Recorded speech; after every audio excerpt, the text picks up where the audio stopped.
Hello, I'm David White, and this is one of the legendary pub rock spots of Australia, Selena's at the Coogee Bay Hotel. It's located in a beachside suburb here in Sydney, and it was here just 5 years ago that INXS took their first big steps towards world fame and fortune. Few people in the beer and sweat-drenched audiences of those nights would have guessed that these 6 guys from Sydney's beaches would one day achieve the heights they have, or that they would be staging a world tour that would encompass nearly all the major cities of the Western world.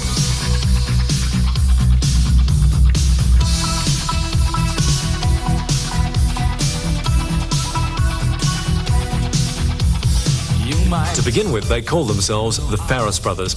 I guess they must have known that something felt right, because for more than 11 years now, they've stuck together through thick and thin. When John was still going to school, the family moved to Perth. The band followed shortly after. They played a lot of gigs in Perth and travelled up and down the desert highways along the west coast of Australia, honing their craft. In the name of love, yeah, you thought what a pity. Dream on, white boy, dream on, black girl, then wake up to a brand new day. This was the beginning of a new age for Australian music. Neil Finn of Crowded House had just written his first #1 single in Australia. Midnight Oil were causing a furore with their hard rock politics, and the Divinals were just starting out with their mixture of hard rock and sex. INXS were riding a wave with a lot of youthful energy, a shot of punk, and a hungry attitude. It was then the band changed their name to INXS, a name thoroughly appropriate because they were determined to take it to the limit and then push it further.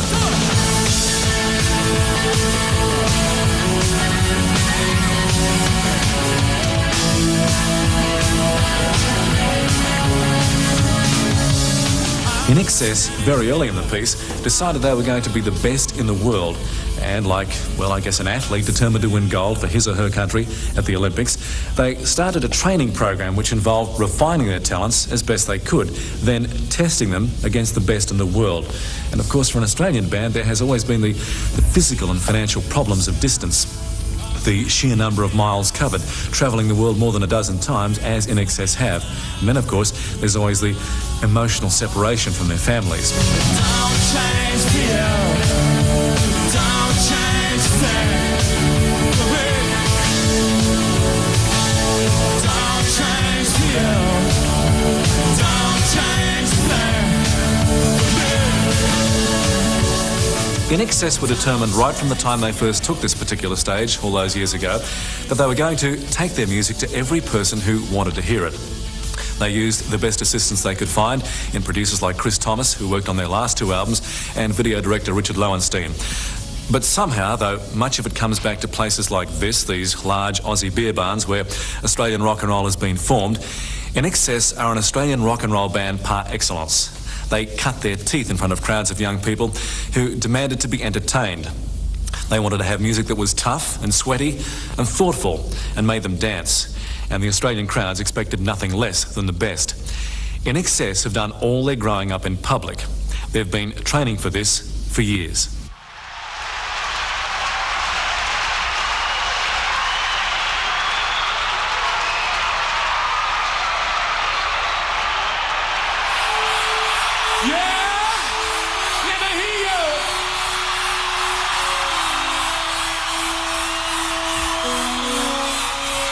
God, don't change.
together as INXS to have fun and write music, and I think that's been an intrinsic value to the whole history of the group.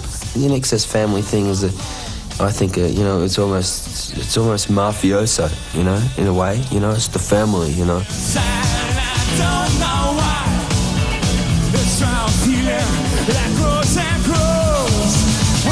Morally, I think there's so many different stands that people take in the world. Which one do you adhere to? I think the best one to adhere to is the one you believe in. I miss my dog, I miss my house. You miss all the things that people take for granted when you live at home. They look at what we do and think, wow, it must be fantastic.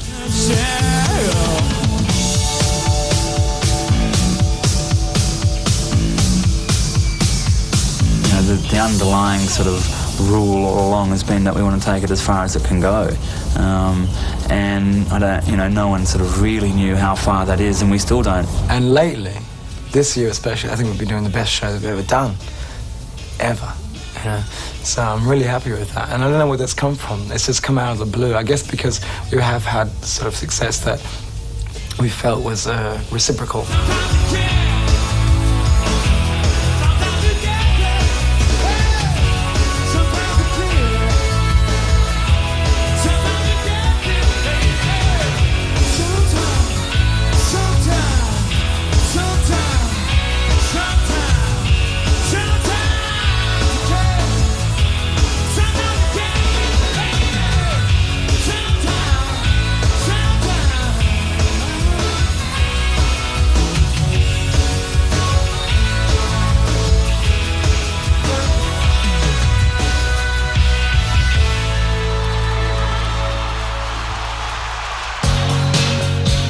Laying in the dust, we'll finally see the doubt.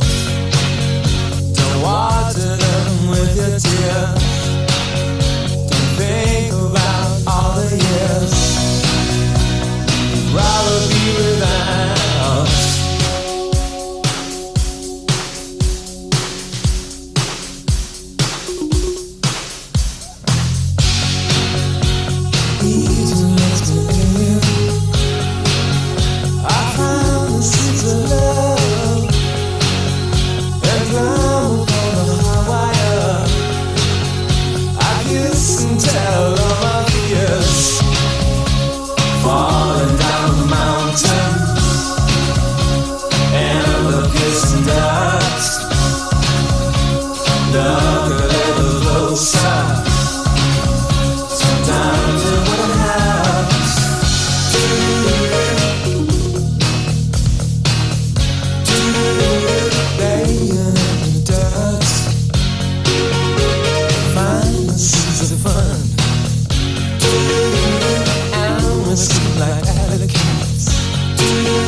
Headlined a festival in Buenos Aires in Argentina, there was a barrier in front of the stage that was 10 foot high, which means that the first 15 feet, people who were right up against the barrier couldn't see anything.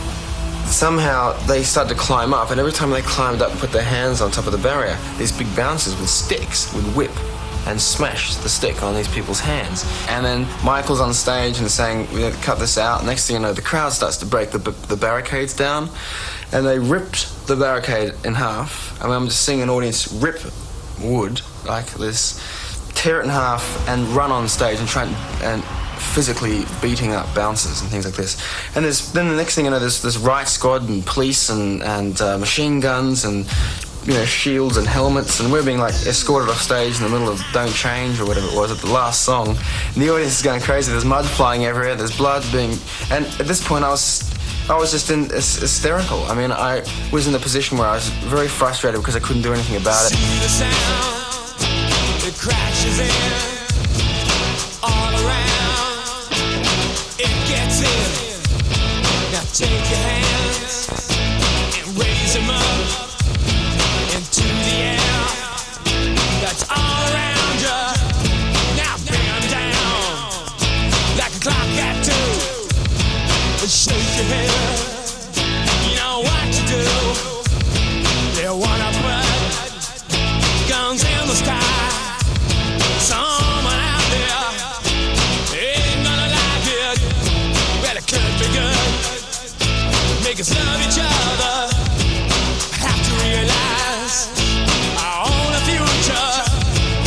Guns in the sky. I think that there's definitely an asset by having the family tie. Having two brothers, and we have a great understanding and communication, and I think that's strength, and plus it's an evenly splitting the band in half, which means that there's 3 who are non-family members and 3 who are family members, and therefore the other 3 who aren't family members have to consider a family mentality has created a type of family environment. I guess because I have always been the older brother, and the rest of the guys have always sort of been a bit younger than me, with the exception of Gary. I've always kind of felt from the time we moved over to Perth, they all left, I guess home and school and everything at about the same time, moved to Perth to play with this band. I always kind of felt responsible for those guys from that moment on, and then we moved back to Sydney and Andrew and John left home, sort of kind of felt, partially responsible for them too. So I guess I feel like I like to look out for them in matters of health and, anything like that. I mean, I think we all look out for each other though too. So long as that's there, it'll always be around. And I think so long as we obviously we get along and we see eye to eye still, that'll be there. But I don't think we'll have a problem because I think we're naturally survivors, and I think that we've survived the worst situations. We've done some things which are completely against odds. People have told us, no way in the world you can do this or that. You can do anything you want to do. And I think the end of the day is be careful what you want, because sometimes you might get it. Sometimes I'll be feeling really knackered and like really tired before a show, and it becomes like the minute where they say, okay, the production's ready, you guys ready, and everyone gives the final cue, and the house lights go down, and as soon as the house lights go down, you don't know where it comes from, but this energy just arrives and it's like there.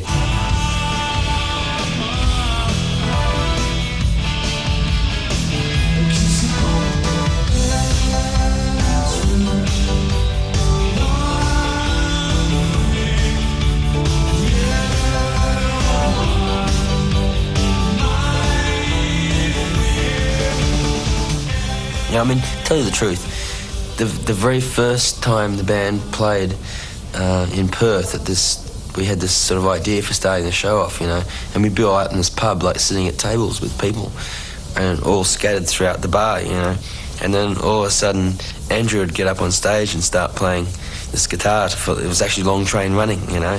And then we'd all stand up from different tables out in the audience, and I used to have a whistle, and I'd blow this whistle really loudly and freak everyone out. And so we'd all appear on stage together like that. So maybe that's how we learnt to do it. You know, it really became a matter of learning how to cope with travelling, playing, not earning any money, but putting everything into something, you know. And I think it's worked. Yeah. Because, you know, in a rock and roll band, you've got the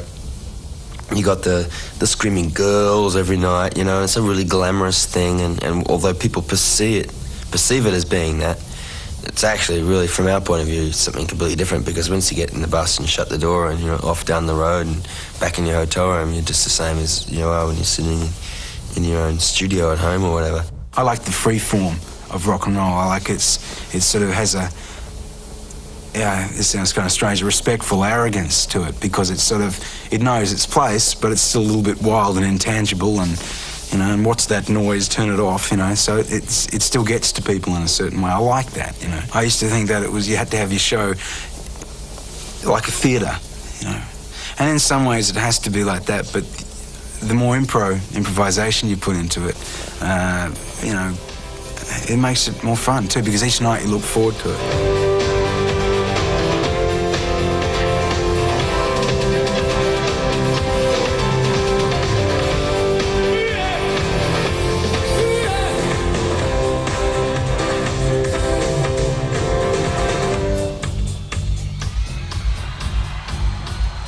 I think it's inevitable that we'll release something live, and I think there'll be some of this improvisation stuff would probably be the key to some of the stuff that we'll do, because maybe it's as well giving something people haven't heard from the group as well.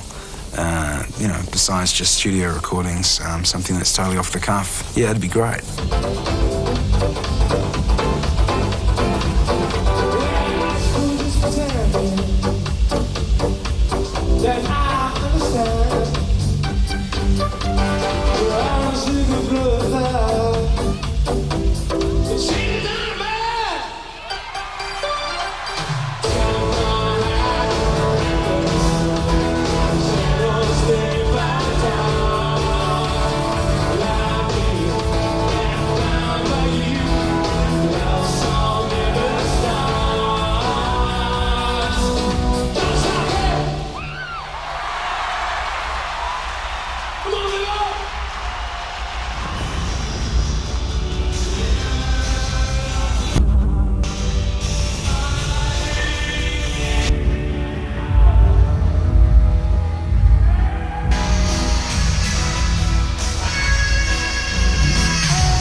Live is a lot more physical.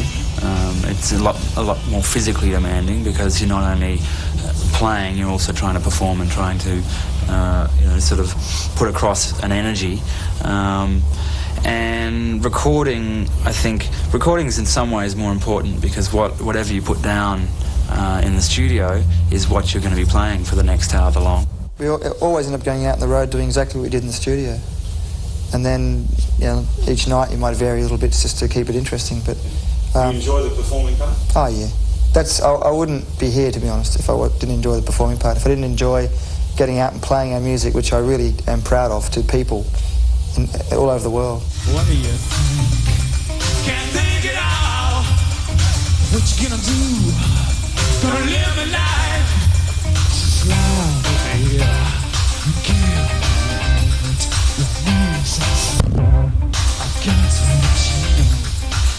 All we're doing next year basically is spending a time on a really good album, and being at home where the heart is. That's where it is.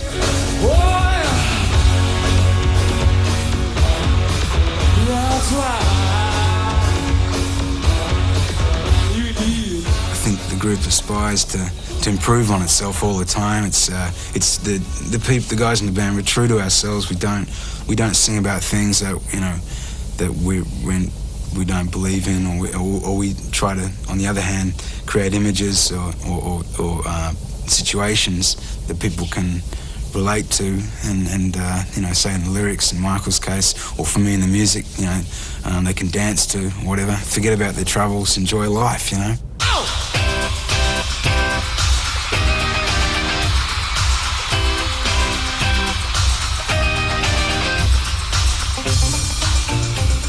I mean, if you're going to be doing it, if you're going to be playing live and travelling the world and putting up with sitting in the back of the bus, you know, with the same blokes for 10 years, I'm going to enjoy myself. Otherwise, I'm not going to want to be there, you know.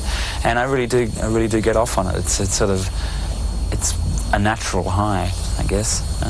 Playing to, you know, 15, 20,000 people that are sort of screaming at you or whatever. It's, you know, you can't help but enjoy yourself, I reckon. You have to be slightly nuts if you didn't. It's sort of strange that all the success is happening, in America especially, is happening at this stage of our career. Because I think everyone's, like, Tim's got 2 children now and Kirk just had one. I wouldn't mind starting sometime soon. So all those other callings are beckoning. Maybe sometimes when you're down in your hotel room, they beckon very strongly. And you know, the things that you've been ignoring and putting aside for years, the normality of life starts screaming at you.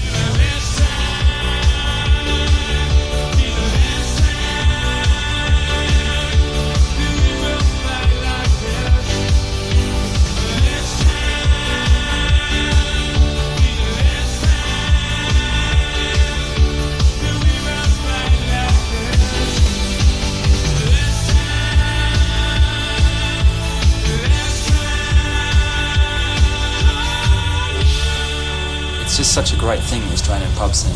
You know, it's changed now, but when we started out, the sweat boxes, you know, there was no restrictions really on how many people they let in. It was always, you know, extremely crowded and sweaty. You got to be able to get out of a pub, and that's one of the hardest things for an Australian band to do. Get out of a pub while retaining all the best, you know, reasons why you're good out of a pub, you know, and to push it on an audience. And you can't just do a pub show to 30,000 people. The main goal, really, apart from taking it as far as it can go, is in the end that we matter musically. That what we've done musically has been something that's a bit different, something that's appreciated, and hopefully something that will stand up in 10 years' time or even.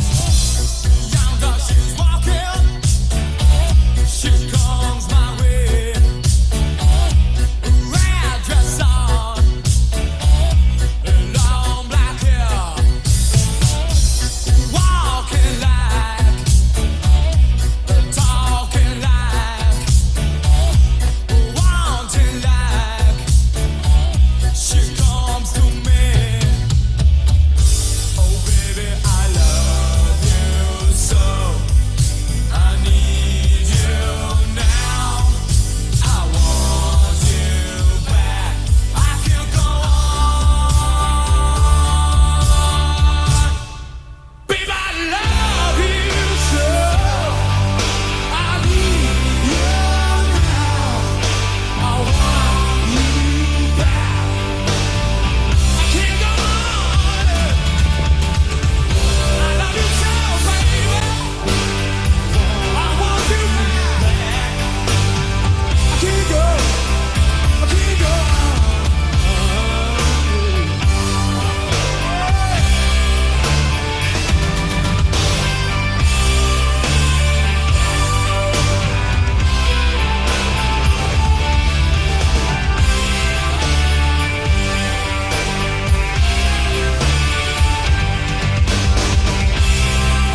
The spontaneous combustion shared between audience and band operates on a different level when INXS create with a video clip. In most videos, you don't use a microphone, and you don't have to be. You don't have physical criteria, you know. So you're just going out there and you're looking down the lens and you're just going bang, whatever happens. And on the stage, you have to actually be singing. You're not miming. And you have to have a microphone in hand, and you have to watch out for this and that, don't fall off the stage, and you can't say take it again. All you got is this moment. 21st century's yesterday. You can care all you want. Everybody does, yeah, that's okay, yeah. And so it's up to you to imagine how many people are going to be watching it. Lens is more, it's a different rush before, when there's a lights, camera, action, it's a different rush. And an audience is just them. For them, it's special. 50,000 people is not that many people, really, compared to the millions that'll watch a video.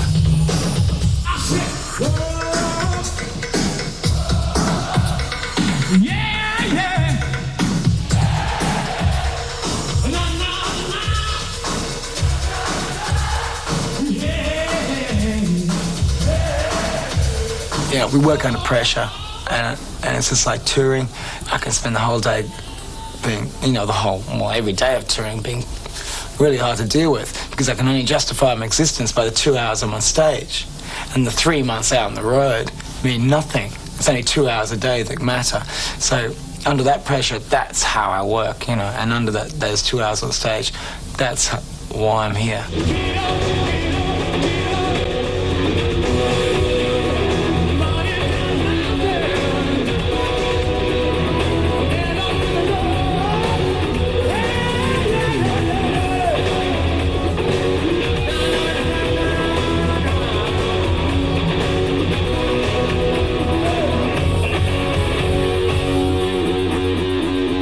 Like I say, touring, it's 2 hours a day, but, they're the 2 hours that I really enjoy. You got 22 other hours a day that all kinds of weird things happen, Packing and unpacking a suitcase 50, 60, 70, 80, 100, 200, 300 times a year can become a very strange occupation. And getting in and out of hotel rooms and getting in and out of buses and planes and all that stuff, which appears to the masses to be the jet set life. Oh, that's rubbish! You got it all. You got it all. It's all in your hands. You got it all. You got it all.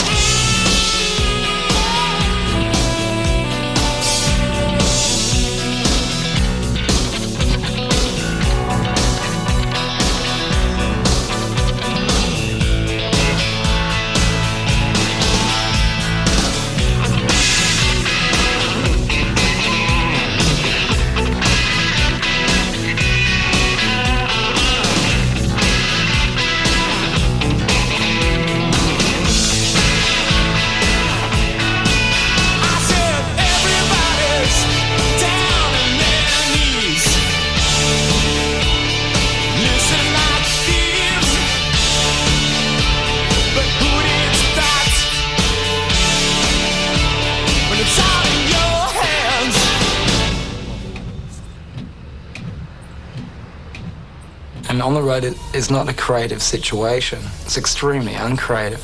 And it's just reproducing. And in my time off, I really just go for the broke.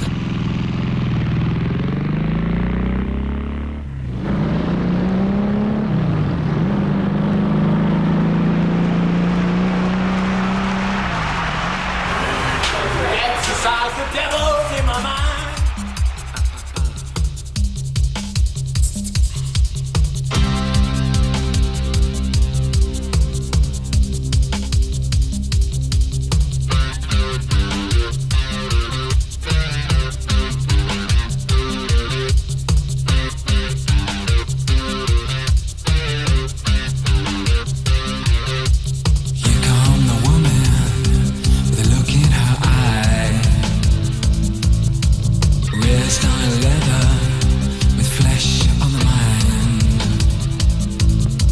Words, weapons, sharpen knives, makes you wonder how the other half died. Other half died.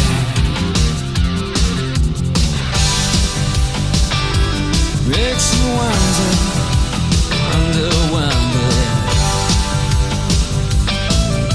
Well, here come the man with a look in his eye. It's fair on nothing, but full of pride. Look at him go, look at him kick. Makes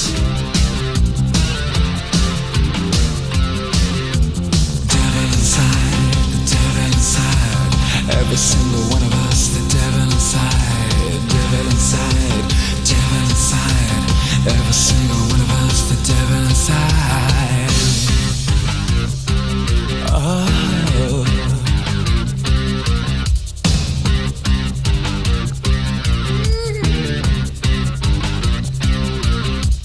Here come the world, the look in its eye. Future uncertain, but certainly slight. Look at the faces, listen to the bells. It's hard to believe we need a place called hell. Place called hell. The devil inside, the devil inside. Every single one of us, the devil inside. Devil inside, the devil inside. Every single one of us, the devil inside. Ooh.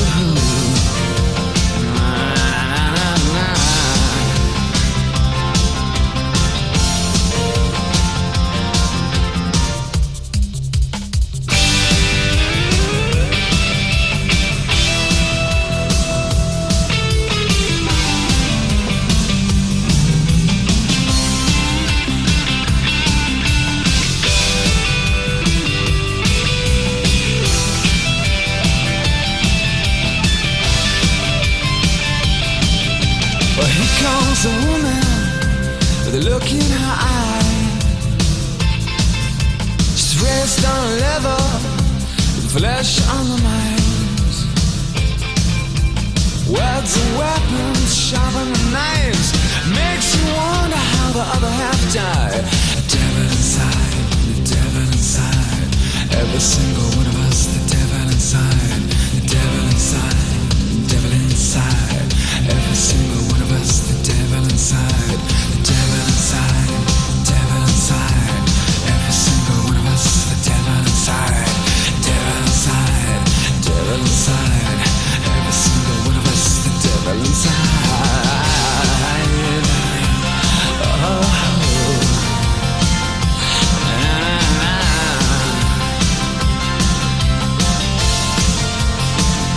The devil inside.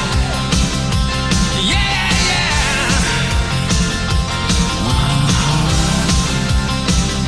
The devil inside. Yeah, yeah.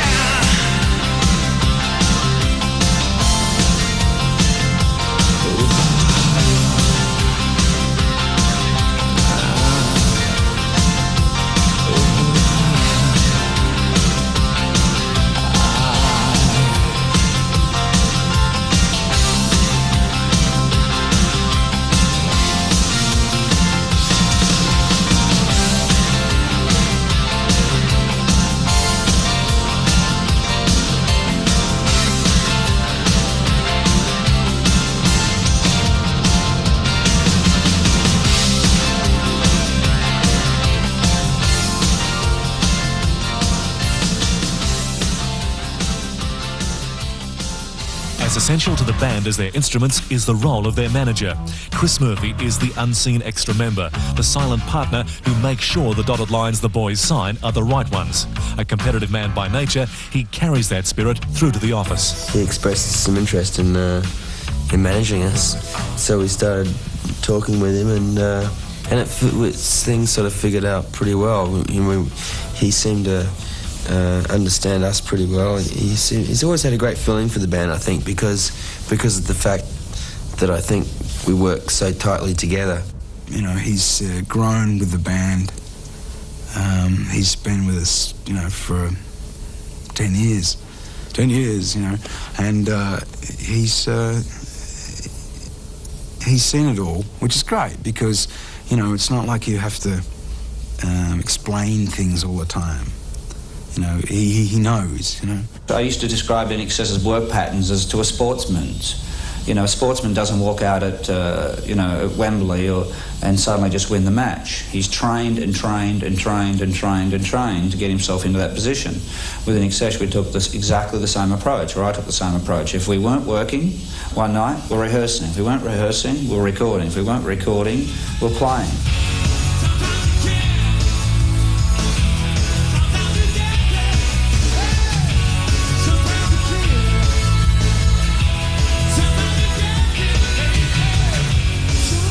Chris Murphy is probably sort of the sort of evil alter egos. That's what I love about INXS. I mean, they go into a studio to make an album, and it's like, I don't usually go down for the first 6 weeks or something. I love staying away, because I love just walking in the studio about 6 weeks later and going, geez, this is a different album, isn't it?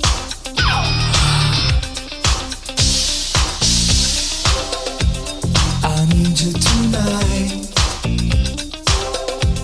'cause I'm not sleeping. There's something about you, girl, that makes me sweat. On Kick we wrote, the first song we ever wrote was Mystify, which James and I wrote, you know, because we said let's go get a studio, and we were in Chicago and we got a studio together, and it's virtually the same song, you know.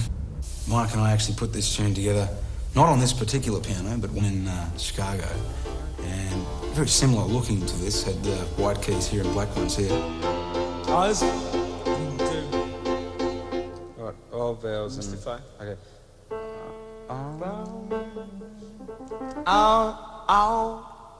Oh, there's a mystic. Streets are blue. I'm in love. That chill divine. Some silken moment goes on forever, and we're leaving broken hearts behind. What happens here? Chorus. In the chorus. Mystify. New one, yeah. You mystify me. What happens? One more. Mystify. Mystify me. I need perfection. Some twisted selection that tangles me to keep me alive in all that exists. When none has your beauty, I see your face, and I will survive. Mystify, mystify me. Mystify, mystify me. Eternally wild with the power to make every moment come alive. All those stars that shine upon you, where to kiss you every night. All veils and misty streets are blue. I'm in love, that chill divine. Some silken moment goes on forever, and we're leaving, yeah, we're leaving broken hearts behind. You mystify me, mystify, you mystify me. You're eternally wild with the power to make every moment come alive. All those stars that shine upon you, well, they kiss you every night. Mystify, mystify me. Oh,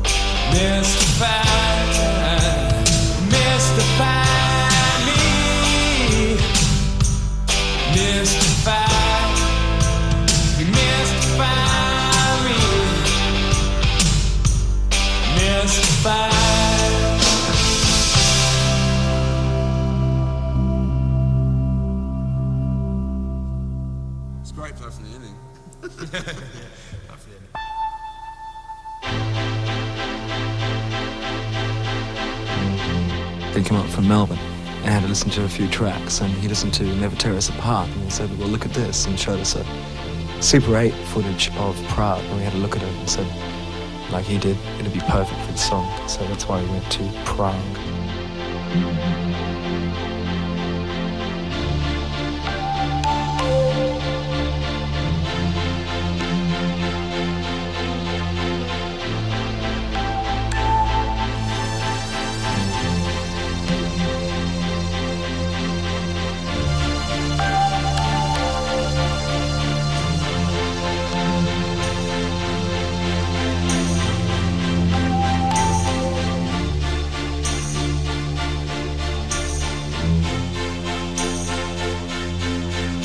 Don't ask me what you know is true. Don't have to tell you I love your precious heart. I was standing, you were there. Two worlds collided, and they could never tear us apart.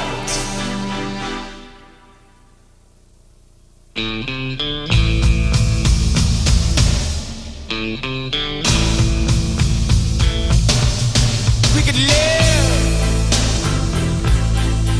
for 1,000 years, but if I hurt you,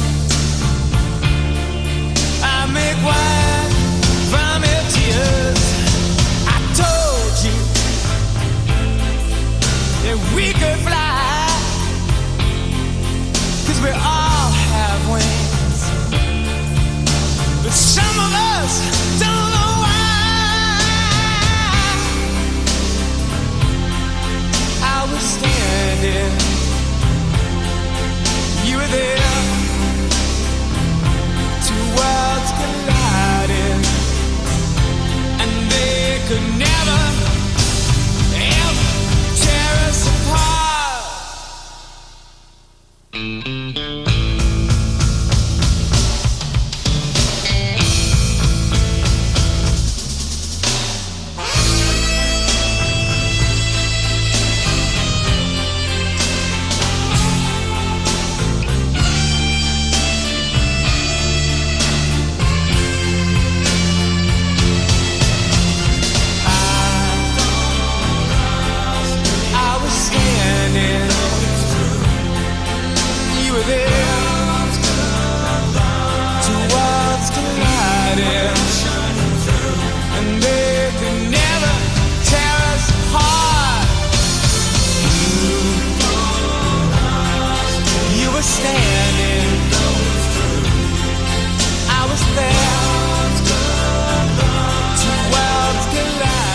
I think the most outstanding concert that INXS have ever done was the US Festival in San Bernardino, California in 1983. A big audience for me was 20,000. That was a very hard thing to conceive, is to walk on stage in front of 20,000 people. But 200,000 people was almost like nulling the whole thing. It was like, you might as well sort of just imagine it's not there, because it's so hard to conceive that I couldn't really deal with it. No one could, you know. It was like, there we are, okay, We just play like we normally play, and that's just, we walked off stage, and about a day later it just went ding, you know, penny dropped, you know. It seems the longer we're on the road, the more energetic and the more intense the show becomes. That becomes a pretty important show when we're going to go from, 6,500 seater to 16,500 seater in a matter of weeks. When it comes down to it, it starts at Chris, I guess, our manager. And from there, various duties are sort of delegated to different people. Bruce, our tour manager. And, to a certain extent, a lot of the planning is done in conjunction with ourselves as well.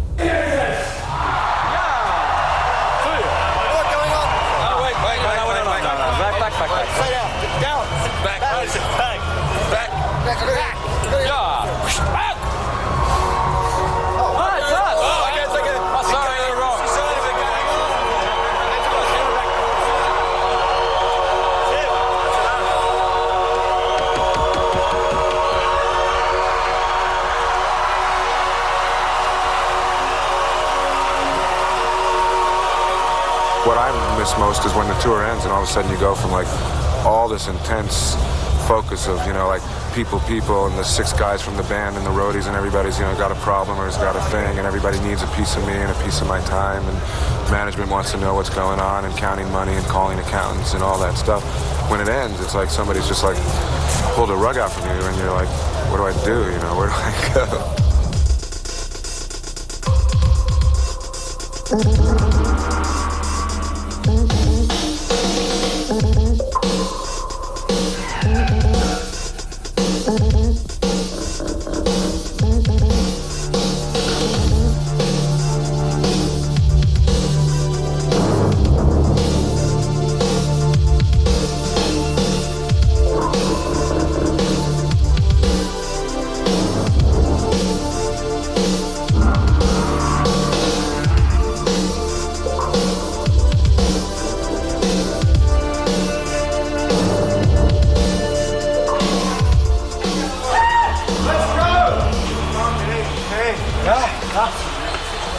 Clear the hallway, please. Clear the hallway, please.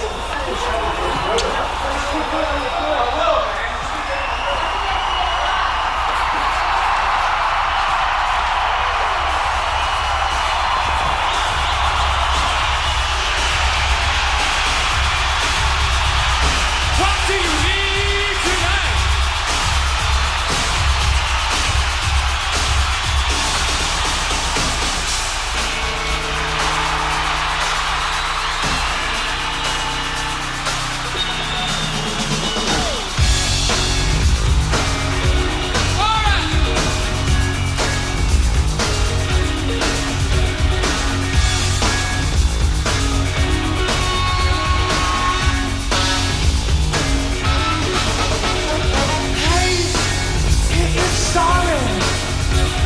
Forget about the troubles in life.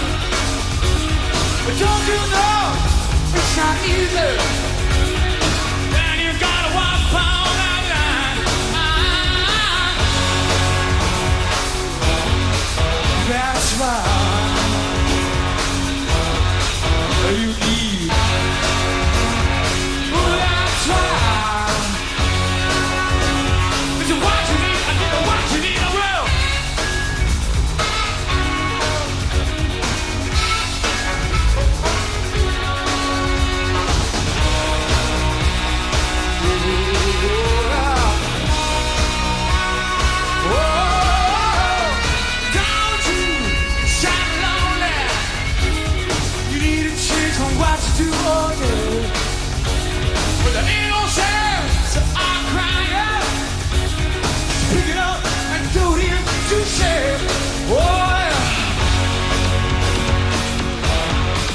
That's why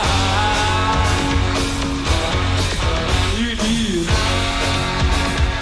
That's why.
Go ahead.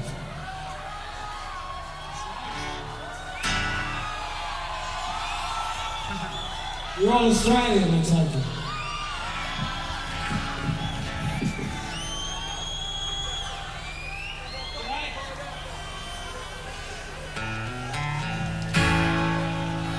There's some hippie music for you.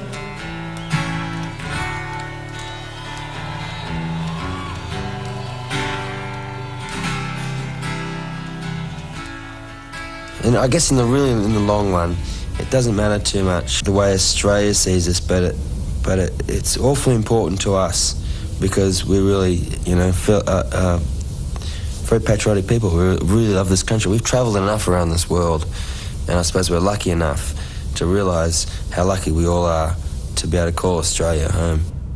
Well, as you know, I'm just unbelievably proud of Australia, this great country, and particularly because in so many fields of endeavour we're taking on the world's best and we're beating them. And this is true whether you look at the industry level. I mean, some of our manufacturers are just taking on the best in the world and beating them in the toughest markets in the world. It's true of our sportsmen and women. It's true of our movie makers. And an area perhaps which isn't as widely recognised is in the music industry. Consistently, Australia does very, very well, and no one has done better in the music industry than INXS.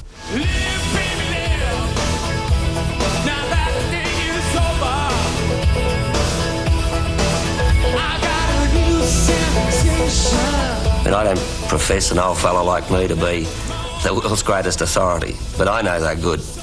But more importantly, the world knows they're good, and they're right up there at the top of their industry on a worldwide basis. And I just want to make the point that INXS, in what it's doing, is as important for Australia as our exporters in earning income and putting Australia where it should be, right in the centre of the world's consciousness. At last, we're not the underdogs, I hope.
We all rotate, hallucinate, segregate, mediate, alleviate, try not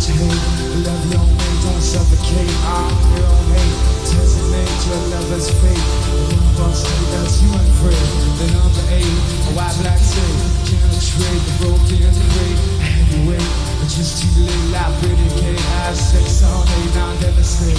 Appreciate, depreciate, fabricate, emulate, to dilate, special day, the animal we ate, cultivate, the accelerate, venerate, the youth that way to liberate, fascinate, deviate, reinstate, liberate, liberate, liberate.